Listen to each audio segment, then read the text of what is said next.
आपको अपने चैनल में स्वागत है। आज हम लोग श्रीमद् भागवत गीता का अध्याय 4 का अध्ययन करेंगे। इससे पहले हम लोग भागवत गीता का अध्याय 1 से लेकर 3 तक का अध्ययन कर चुके हैं।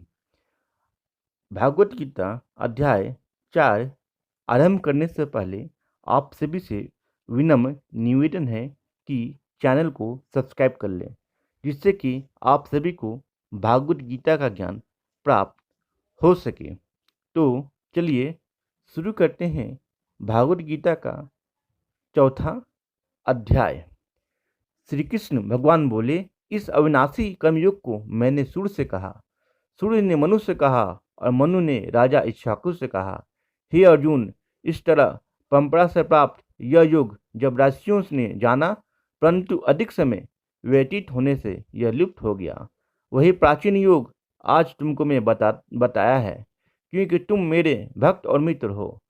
यह योग रहस्य अति उत्तम है। अर्जुन कहने लगे, आपका जन्म तो अभी हुआ है और सूर्य का जन्म बहुत दिन पहले हुआ था। मैं किस प्रकार मानूं कि आपने सूर्य को यह योग बताया था? श्री कृष्ण भगवान बोले, हे अर्जुन, मेरे और तुम्हारे अनेक जन्म हो चुके हैं। मुझे वह याद है, तुम भूल गए हो।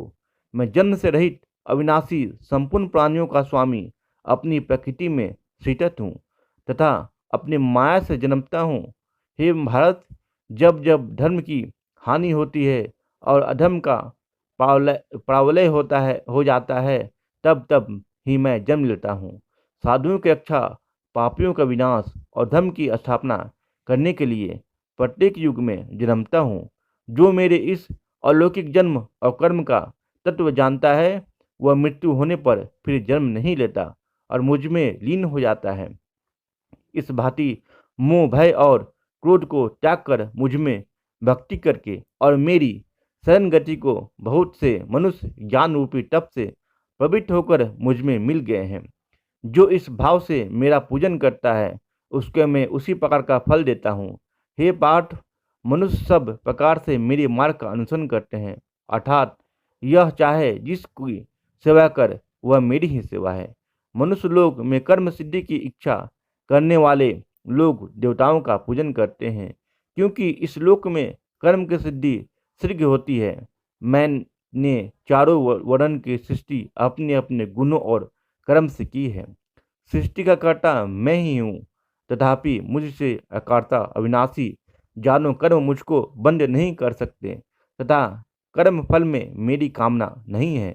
इस प्रकार जो मुझको पहचानता है, वह कर्मों के बंधन में नहीं पड़ता।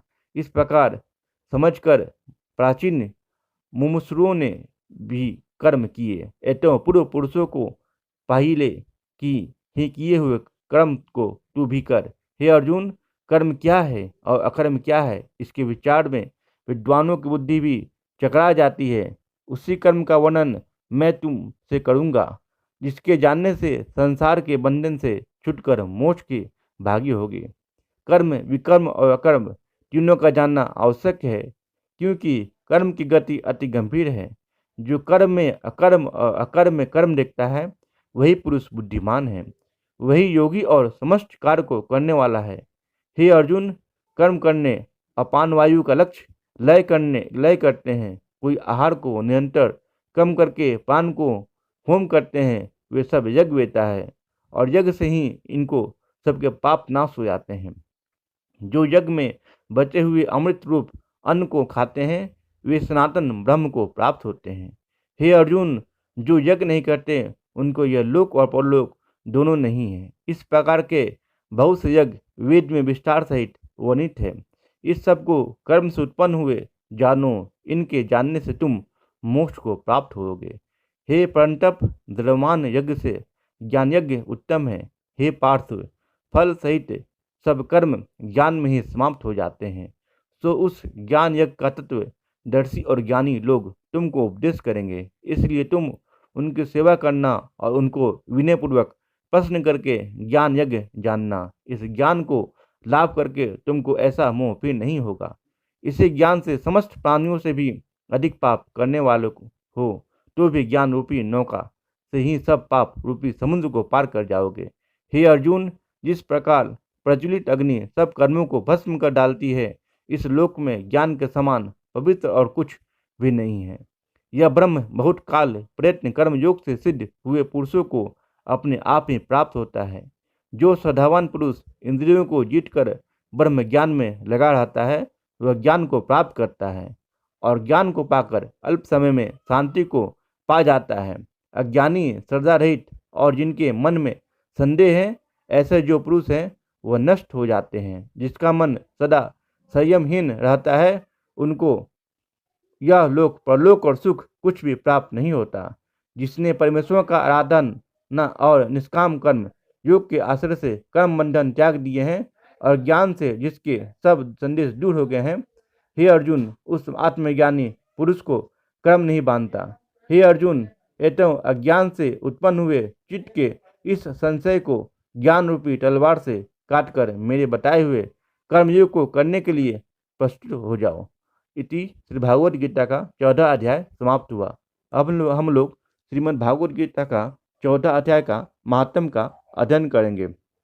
भगवान बोले, हे लक्ष्मी, जो पुरुष श्री गीता जी का पाठ करता है और उनके स्पर्श मात्र से अधम देह से छूटकर पुरुष विवेक को प्राप्त होता है। लक्ष्मी जी ने पूछा, हे महाराज, श्री गीता जी के पाठ करने वाले के साथ छूकर कोई जीव मुक्त भी हुआ है?